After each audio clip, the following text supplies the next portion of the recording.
രാവിലെ എണീറ്റ് മഞ്ഞിനകത്ത് നിന്നാട്ടോ വീഡിയോ പിടിക്കുന്നത്. ഞാനിന്നേ നിങ്ങളോട് പറയാൻ പോകുന്നതിന് കണ്ട ചുറ്റും മഞ്ഞ.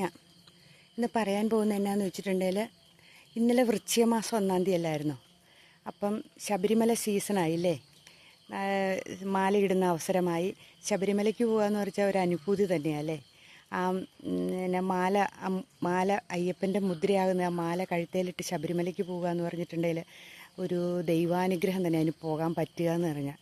അപ്പം എന്നാന്ന് പറയണത്, 41 ദിവസം വ്രതമെടുത്തൊക്കെ ആ ശബരിമലയ്ക്ക് പോയി കഴിയുമ്പം നമ്മുടെ ജീവിതത്തിൽ വരുന്ന മാറ്റങ്ങൾ വളരെ വലുതാണ് ഇല്ലേ.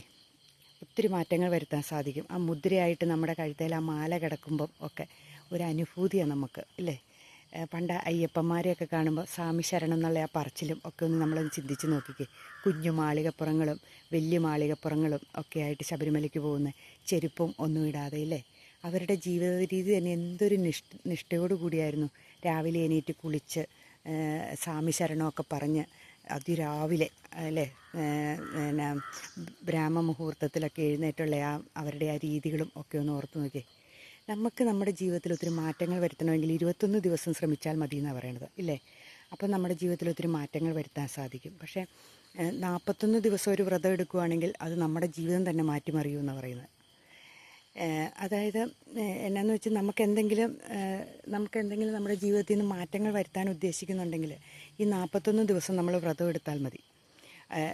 മദ്യപാനം, മയക്കുമരുന്ന്, അല്ലെങ്കിൽ പുകവലി, അല്ലെങ്കിൽ വേറെ എന്തെങ്കിലും ദുശീലങ്ങൾ, അസൂയ, കുശുമ്പ് എന്തെങ്കിലുമൊക്കെ മാറ്റണമെന്നുണ്ടെങ്കിൽ നമ്മൾ ഒരു 21 ദിവസം ഒന്ന് നോക്കിക്കേ. നമ്മുടെ സാത്വികമായ ഭക്ഷണമായിരിക്കും ആ സമയം. അതേപോലെ വേറെ ചിന്തകളൊന്നുമില്ല. സ്വാമി ശരണം മാത്രമേ ഉള്ളിൻ്റെ ഉള്ളിലുണ്ടായിരിക്കുകയുള്ളൂ. നമ്മുടെ മുദ്രയാകുന്ന മാല നമ്മുടെ കഴുത്തിൽ കിടപ്പുണ്ട്. അപ്പം നമ്മളെപ്പോഴും എന്തെങ്കിലും ഒരു ചെറിയ തെറ്റിലേക്ക് പോകണമെങ്കിൽ നമ്മുടെ പെട്ടെന്ന് ഓർമ്മ വരും, അത് ചെയ്യരുത്, എൻ്റെ കഴുത്തെ മാല കിടപ്പുണ്ടല്ലോ എന്നുള്ള ചിന്ത അല്ലേ. സ്ത്രീകൾക്കാണെങ്കിലും വ്രതം എടുക്കാം. അതായത് വീട്ടിൽ ഇരുന്നാണെങ്കിലും നമുക്ക് അങ്ങനെ ഒരു 21 ദിവസം ചെയ്യാമല്ലോ എന്ന് ചിന്തിച്ച് അങ്ങനെ നമ്മുടെ ജീവിതത്തിൽ മാറ്റങ്ങൾ വരുത്താൻ സാധിക്കുമല്ലേ. അങ്ങനെ നമ്മുടെ ജീവിതത്തിൽ ഒരു മാറ്റങ്ങൾ വരുത്താൻ ഈ ശബരിമല സീസൺ നമുക്ക് വേണമെങ്കിൽ ഉപയോഗിക്കാം അല്ലേ. നല്ലതാണ്. 18-ാം പടിയൊക്കെ കയറി അയ്യപ്പനെ തൊഴുതിട്ട് വന്ന ആ മാല ഊരുന്നതും ഒക്കെ. ഇന്നിപ്പോൾ അതിനൊക്കെ മാറ്റം വരുത്തിയിട്ടോ. ഇന്നിപ്പോൾ 8 ദിവസം 5 ദിവസമൊക്കെ നൊയമ്പ് നോറ്റിട്ട് മാലയിട്ട് പോയി ശബരിമല കയറുന്നവരാണ്. അതിനേക്കാളും നല്ലത് 21 ദിവസമെങ്കിലും നൊയമ്പെടുത്തിട്ട് പോകുന്നതാണ് അല്ലേ. അതേപോലെ രാവിലെയുള്ള ആ കുളിയും നല്ല ഭക്ഷണങ്ങൾ, പഴകിയതോ ഒന്നും അല്ലാതെ നല്ല ഭക്ഷണങ്ങൾ കഴിക്കുകയൊക്കെ ചെയ്യുമ്പം നമ്മുടെ ജീവിതത്തിൽ ഒത്തിരി മാറ്റങ്ങൾ വരുമെന്നേ. അത് ഉറപ്പായ കാര്യമല്ലേ. നമ്മളൊന്ന് ചിന്തിച്ച് നോക്കിയൊക്കെ, ഏതാണെങ്കിലും ഒരു 21 ദിവസം ഒരു ശീലമാക്കിയിട്ടുണ്ടെങ്കിൽ അത് നമ്മുടെ ജീവിതത്തിൻ്റെ ഭാഗമായിട്ട് വരുന്നത് നമ്മളറിയാമല്ലേ. അതുപോലെ തന്നെ അത് തന്നെയല്ലേ ആരുടെ ആചാരമാണെങ്കിലും, മുസ്ലിംസിൻ്റെ ആണെങ്കിലും ക്രിസ്ത്യൻസിൻ്റെ ആണെങ്കിലും ആ വ്രതാനുഷ്ഠാനങ്ങൾ എന്തോരം മാറ്റങ്ങൾ വരുത്തുന്നില്ല. അതൊക്കെ കൃത്യമായി എടുത്താൽ ഇല്ലേ, അത് കൃത്യമായിട്ട് എടുത്തു കഴിയുമ്പോൾ നമ്മുടെ ജീവിതത്തിലൊരു ഒരു ചേഞ്ചിന് ശ്രമിക്കുന്നവർക്ക് ഏറ്റവും നല്ലൊരു അവസരങ്ങളാണ് ഇതൊക്കെ. ന്യൂ ഇയറിനൊക്കെ നമ്മൾ ഓരോ റെസൊല്യൂഷൻ എടുക്കുന്നത് പോലെ തന്നെ നമ്മുടെ ജീവിതത്തിൽ ഈ വൃശ്ചിക മാസത്തിൽ എന്തെങ്കിലുമൊക്കെ റെവല്യൂഷൻ എടുക്കാൻ പറ്റുവാണെങ്കിൽ നല്ലതല്ലേ. ഒരു മാറ്റം എപ്പോഴും ഒരുപോലെയല്ലല്ലോ ജീവിതം ഇല്ലേ. നമുക്ക് എന്തെങ്കിലുമൊക്കെ തീരുമാനങ്ങൾ ഇപ്പം എന്നാന്ന് പറയണേ, എന്തെങ്കിലുമൊക്കെ നമ്മൾ ഈ മറ്റുള്ളവരുടെ കാര്യങ്ങൾ പറഞ്ഞോ, അസൂയയും കുശുമ്പും പറഞ്ഞോ ഇതൊക്കെയാണ് മാറ്റണമെങ്കിൽ നമ്മൾ അതിനങ്ങ് ശ്രമിച്ചേക്കുക. അത് നമ്മുടെ ജീവിതത്തിൽ നിന്ന് മാറ്റിക്കളയുക. നന്മകൾ മാത്രം ചെയ്യാൻ ഈ ഒരു വൃശ്ചികകാലം നമ്മൾ ഉപയോഗിക്കുക. അതാണ് പ്രധാനപ്പെട്ട കാര്യം. അതായത് ഈ തണുപ്പുള്ള വൃശ്ചികത്തിൽ അന്തരീക്ഷം നല്ല തണുത്ത് ഇല്ലേ, നല്ല തണുപ്പാണ് ഇപ്പം, നല്ല മഞ്ഞ് മൂടിക്കിടക്കുന്ന ഒരവസ്ഥ. അപ്പോൾ ശബരിമലയ്ക്ക് പോകുന്ന അവസ്ഥയൊക്കെ ഒന്ന് ഓർത്ത് നോക്കിയാൽ നല്ല എന്ത് രസമുള്ള ഒരവസ്ഥയായിരിക്കും. ഞാൻ പോയിട്ടൊന്നുമില്ല കേട്ടോ, എനിക്ക് പോകണമെന്നൊക്കെ ഉണ്ട് മനസ്സിൽ. അങ്ങനെ എന്നാ പറയണേ, അങ്ങനെ ഒരു നല്ലൊരു ഇതല്ലേ. അയ്യപ്പന്മാരെ കാണുമ്പോൾ തന്നെ നമുക്കൊരു ഇത്, അവരുടെ ആ ശരണം വിളികളും സ്വാമി ശരണം എന്നുള്ള പറച്ചിലും ഒക്കെ ഇല്ലേ, കറുത്ത വസ്ത്രങ്ങളും ഒക്കെ ധരിച്ചുള്ള നടപ്പും ഒക്കെ. ഇന്നിപ്പം പണ്ടൊക്കെ വീടുകളൊക്കെ ശുദ്ധീകരിച്ച് അല്ലേ, മാലയിടുന്നതിന് മുമ്പ് വീടൊക്കെ അടിച്ച് തളിച്ച് ശുദ്ധിയാക്കിയിട്ടായിരുന്നു മാലയിട്ട് 41 ദിവസമൊക്കെ വ്രതം അനുഷ്ഠിക്കുന്നതൊക്കെ. ഇന്നിപ്പം എന്നാ പറയണത്, അങ്ങനെയൊന്നുമില്ല. അമ്പലങ്ങളിലാണ് കെട്ട് നിറയ്ക്കണേ ഇല്ലേ. അങ്ങനെയുള്ള ശുദ്ധികളൊന്നും മിക്ക വീടുകളിലും തന്നെ കാണിക്കില്ല. അപൂർവം വീടുകളിലേ കാണിക്കുന്നുള്ളൂ കേട്ടോ. അങ്ങനെയൊക്കെ എടുക്കണം, എന്നാലേ അതിൻ്റെ ആ എന്നാ പറയണേ, ആ വ്രതം എടുക്കണതിൻ്റെ ആ പവർ നമുക്ക് അനുഭവിക്കാൻ പറ്റുള്ളൂ. നമ്മൾ കൃത്യമായ നിഷ്ഠയോടുകൂടി വ്രതം എടുത്തിട്ടുണ്ടെങ്കിൽ അന്ന് സ്ത്രീകളൊക്കെ പീരീഡ്സ് ആകുന്ന സമയത്ത് വേറെ വീടുകളിലൊക്കെ പോയി താമസിക്കൂ. എന്ത് കർശനമായ ഇതോടുകൂടിയായിരുന്നു അല്ലേ നമ്മൾ വ്രതമൊക്കെ എടുക്കുന്നത്. ഇന്നിപ്പോൾ അങ്ങനെയൊന്നുമില്ല. എനിക്കറിയാവുന്ന വീടുകളിലൊന്നുമില്ല കേട്ടോ. അവരെല്ലാം 5-6 ദിവസം വ്രതം എടുക്കുന്നു, പോകുന്നു. അതുകൊണ്ട് ജീവിതത്തിലൊരു മാറ്റം വരുമോ? എനിക്കറിയില്ല. അല്ലെങ്കിൽ ഒരു മാസം നോയമ്പെടുത്തിരുന്നിട്ട് ഒരു മാസമെങ്കിലും എടുത്തിരുന്നിട്ട് പോവുകയാണെങ്കിൽ നല്ല രസമുണ്ടല്ലേ. എനിക്കറിയാവുന്ന ഒരു ചേട്ടനുണ്ട്, അശോകൻ ചേട്ടൻ എന്ന് പറയുന്നൊരു ചേട്ടൻ. ആ ചേട്ടന് പശുവിനെ കറന്നും ഈ വിറക് വെട്ടാനൊക്കെ പോയും ഒക്കെ മക്കളെ വളർത്തിയത്. 3 മക്കളുമുണ്ട്. ആ ചേട്ടൻ എല്ലാ വർഷവും ശബരിമലയ്ക്ക് പോയി എങ്ങാണ്ട് ഈ 18 വർഷം എങ്ങാണ്ടാകുമ്പം ഇതില്ലേ തെങ്ങും തൈ കൊണ്ട നടുവ് അങ്ങനെയുണ്ട്. അങ്ങനെ എങ്ങാണ്ട് ആ ചേട്ടൻ കുറേ പ്രാവശ്യം തെങ്ങും തൈ നട്ടു. കുഞ്ഞുനാൾ തൊട്ടെങ്ങാണ്ട് ചേട്ടൻ ശബരിമലയ്ക്ക് പോകുന്ന ആ ചേട്ടൻ്റെ മക്കളൊക്കെ നല്ല ഹൈ ലെവലിലായി. എല്ലാ അയ്യപ്പസ്വാമിയുടെ അനുഗ്രഹം എപ്പോഴും ഇരുന്ന് പറയും. നല്ല ജോലിക്കാരായി മക്കളൊക്കെ. എന്നാലും ചേട്ടൻ ഇപ്പോഴും പണിക്ക് പോകുന്നുണ്ട്. പശുവിനെ കറക്കാനും ഒക്കെ ആയിട്ട് ഇപ്പോഴും പോകും. അത് നിർത്താൻ ഉദ്ദേശിച്ചിട്ടില്ല എന്ന് പറഞ്ഞു. അത് പറ്റുന്നിടത്തോളം കാലം അത് ചെയ്യും എന്നാണ് ആ ചേട്ടൻ പറയുന്നത്. അങ്ങനെ പോകുന്നവരും ഇല്ല. എല്ലാ വർഷവും ശബരിമലയ്ക്ക് 41 ദിവസം നോയമ്പ് എടുത്ത് പോകുന്നവരും ഉണ്ട് ഇല്ലേ. അപ്പം എന്നാ പറയുന്നത്, ഇതൊക്കെ അവരെ കാണുമ്പോൾ തന്നെ നമുക്കൊരു ഇതല്ല. ആ രാവിലെയുള്ള അതിരാവിലെ കുളിച്ച് വന്നുള്ള ഇല്ലേ ഒരു പ്രത്യേക അനുഭൂതിയാണ്. അതെല്ലാം നമ്മുടെ വീട്ടിൽ ശബരിമലയ്ക്ക് മാലയിടുന്നവരുടെ വീടുകളിൽ പോലും ഒരു മാറ്റമല്ലേ. അവിടുത്തെ കുടുംബാംഗങ്ങൾക്കും അതനുസരിച്ചൊരു മാറ്റമാണ്. അവരും നല്ല ഭക്ഷണങ്ങൾ കഴിക്കുന്നു, പഴകിയതൊന്നും കഴിക്കില്ല. നല്ല ഇറച്ചി മീൻ മുട്ടയൊന്നും ഉപയോഗിക്കാണ്ട് അല്ലേ കുളിച്ച് രാവിലെ എല്ലാവരും കുളിച്ച് നല്ല ഇതിൽ ഇരുന്ന് പ്രാർത്ഥിച്ച് ഒക്കെയുള്ള. എന്നിട്ട് ആ തേങ്ങ അടിച്ചിട്ടുള്ള ശബരിമലയ്ക്ക് പണ്ടൊക്കെ ശബരിമലയ്ക്ക് പോകുമ്പോൾ എന്തെങ്കിലും ഒരു തെറ്റ് ചെയ്തിട്ട് പോയാൽ പുലി പിടിക്കുമെന്നായിരുന്നു സങ്കല്പം ഇല്ലേ.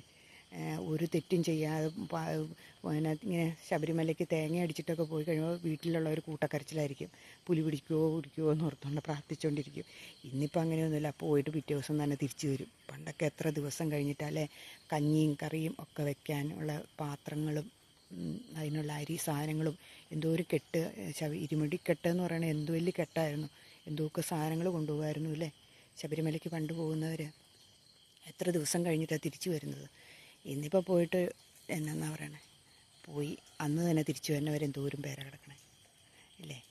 അങ്ങനെയാണ് ശബരിമല. പിന്നെ ഏത് മതവിഭാഗത്തിൻ്റെ ആണെങ്കിലും ഇങ്ങനെയുള്ള വ്രതാനുഷ്ഠാനങ്ങളൊക്കെ എടുക്കുമ്പം നമ്മുടെ ജീവിതത്തിലൊരു മാറ്റം വരും കേട്ടോ. കാരണം നമുക്ക് നോയമ്പ് കാലത്തൊരു നമുക്കൊരു പ്രത്യേക പവറാണ്. നിങ്ങൾ ശ്രദ്ധിച്ചിട്ടുണ്ടോ? അത് നമുക്കൊരു ഭയങ്കര കോൺഫിഡൻസ് എല്ലാ കാര്യത്തിലും. നമ്മളെന്ത് ചെയ്താലും അതിലൊക്കെ ഒരു വിജയം ഉണ്ടെന്ന് നമ്മുടെ മനസ്സിൽ അല്ലേ, നമുക്കത് സാധിക്കും എന്നൊരു ചിന്ത വരും. ഇനിയിപ്പോൾ ശബരിമലയ്ക്ക് മാല ഇടുന്നില്ലാത്തവരാണെങ്കിലും നമുക്ക് വീട്ടിലാണെങ്കിലും ഇങ്ങനെ ഒരു തീരുമാനങ്ങളൊക്കെ എടുക്കാൻ പറ്റില്ലേ. നമ്മൾ എന്നാ പറയണേ, നമുക്കൊരു മാറ്റം വരുത്തണമെന്നുണ്ടെങ്കിൽ അത് നമുക്ക് മാറ്റം വരുത്താൻ പറ്റണം. എനിക്കിത് ഈ 41 ദിവസം കൊണ്ട് എൻ്റെ ജീവിതത്തിൽ ഇന്നതൊക്കെ മാറ്റം വരുത്താൻ ഉദ്ദേശിച്ച് നമ്മളങ്ങ് മാറ്റം വരുത്തി നോക്കിക്കേ. ഒരു നല്ല ഫുഡൊക്കെ കഴിച്ച് പഴയതൊന്നും കഴിക്കാതെ രാവിലെ എണീറ്റൊന്ന് കുളിച്ച് ഇനിയിപ്പോൾ രാവിലെ എണീക്കാനാണ് തീരുമാനിക്കണമെങ്കിൽ അതൊരു മാറ്റം വരുത്താം അല്ലേ. അത് രാവിലെ എണീക്കണം ഇനി തൊട്ട് എന്ന് ഓർത്തോണ്ട് ഒരു 20 ദിവസം എണീറ്റ് നോക്കിയാൽ പിന്നെ നമ്മൾ ഓട്ടോമാറ്റിക്കായിട്ട് ആ സമയത്ത് എണീക്കും. അങ്ങനെയുള്ള എന്തെങ്കിലും ഒരു കുറച്ച് മാറ്റങ്ങൾ അത് സ്ത്രീകളാണേലും പുരുഷന്മാരാണേലും ചെയ്യുന്നത് നല്ലതല്ലേ. പിന്നെ മാലയിടുമ്പോൾ നമ്മുടെ കഴുത്തിലൊരു മുദ്ര കിടക്കുക. ആ മുദ്ര നമ്മളെപ്പോഴും കാണുമ്പോൾ നമുക്ക് പിന്നെ അതിൽ നിന്നൊരു വേറെ ചിന്തയിലേക്ക് പോകില്ല. ശബരിമലയ്ക്ക് മാല ഇട്ടേക്കുവാണല്ലോ എന്നൊരു ചിന്ത നമ്മുടെ ഉള്ളിൽ വരും ഇല്ലേ. പിന്നെ ഒത്തിരി നോയമ്പുകൾ ഹിന്ദുക്കൾക്ക് ഒത്തിരിയുണ്ട്. ദാമോദര മാസത്തിൽ വ്രതം എടുക്കുന്നവരുണ്ട്, അല്ലാതെ 41 ദിവസം ഇങ്ങനെയൊക്കെ കുറേ ഒത്തിരി ഏകാദശി, ഷഷ്ടി വ്രതം ഇങ്ങനെ ഒത്തിരി എടുക്കുന്നവരുണ്ട്. സ്ത്രീകളും പുരുഷന്മാരും ഒക്കെ എടുക്കുന്ന ഒത്തിരി വ്രതങ്ങളൊക്കെ ഉണ്ടല്ലേ. ഇതൊക്കെ നമ്മളെ ശുദ്ധീകരിക്കുക കേട്ടോ, നമ്മുടെ ശരീരത്തെയും കൂടെ ശുദ്ധീകരിക്കുക. നമുക്കെന്തോ ഒരു മാറ്റം വരുത്തും ഇല്ലേ. അതേപോലെ ഉപവാസം പോലെ എടുക്കുന്നതൊക്കെ നമ്മുടെ ശരീരത്തിനൊക്കെ നല്ലതല്ലേ. പക്ഷേ ഈ സമയത്ത് അതൊന്നും വേണ്ട. ഇതല്ല വൃശ്ചിക മാസത്തിൽ അതൊന്നുമല്ല. എങ്കിലും വൃശ്ചിക മാസത്തിന് പ്രകൃതിക്ക് തന്നെ ഒരു മാറ്റമല്ലേ. പ്രകൃതി നല്ല മഞ്ഞ് മൂടി ഒരുതരം തണുപ്പും ഒക്കെയുള്ള. ഒന്ന് ഓർത്ത് നോക്കിയാൽ പണ്ട് കാലത്ത് ഈ തണുത്ത വെള്ളത്തിൽ പോയി കുളിച്ച് ശരണവും വിളിച്ച് ശബരിമലയ്ക്ക് പോകുന്ന ഭക്തന്മാരെ ഒന്ന് ഓർത്ത് നോക്കി. ചെരുപ്പൊന്നും ഇടാണ്ട് നടന്നല്ലേ പോയിക്കൊണ്ടിരുന്നത് ശബരിമലയ്ക്ക് ഇല്ലേ. കാൽനടയായിട്ട് എത്ര ദിവസം കഴിഞ്ഞായിരുന്നു അവർ തിരിച്ചു വന്നുകൊണ്ടിരുന്നത്. കുറേ പോകുന്നതും നമ്മുടെ സഹോദരങ്ങളൊക്കെ പോകുന്നത് നമ്മളൊന്ന് ഓർത്ത് നോക്കി. ഇപ്പോഴാണേലും ചില നാട്ടുകാർ ഈ തമിഴ്നാട്ടുകാരൊക്കെ വരുന്ന കാണാൻ മേലെ അവരെന്ത് ഭക്തിയോടുകൂടിയാണ് വന്നേല്ലേ. ഞാനിങ്ങനെ എപ്പോഴും ഓർക്കും ഈ തമിഴ്നാട്ടിൽ നിന്നൊക്കെ തമിഴൻ വണ്ടികളൊക്കെ ഈ വൃശ്ചികമാസം ആകുമ്പോഴത്തേന് ശബരിമലയ്ക്ക് എന്തൊരു തിരക്ക്, എന്തൊരു ക്യൂവാ, എന്ത് തിരക്കുവാ അല്ലേ. അപ്പം അവരുടെ ആ ഭക്തി ഒന്ന് ഓർത്ത് നോക്കി. അത്രയും ഭക്തിയൊന്നുമില്ല നമുക്ക്. നമ്മുടെ ഇവിടെ ശബരിമല എങ്ങനെയെങ്കിലും കയറണം, സ്ത്രീകൾക്ക് അനുവാദം കൊടുക്കണം എന്നൊക്കെയുള്ള രീതിയിലല്ലേ നമ്മുടെ പോക്കുകളും പക്ഷേ ശബരിമല ഈ രീതിയിൽ തന്നെ നിൽക്കുന്നതല്ലേ ഒരു നല്ലത് ഇല്ലേ.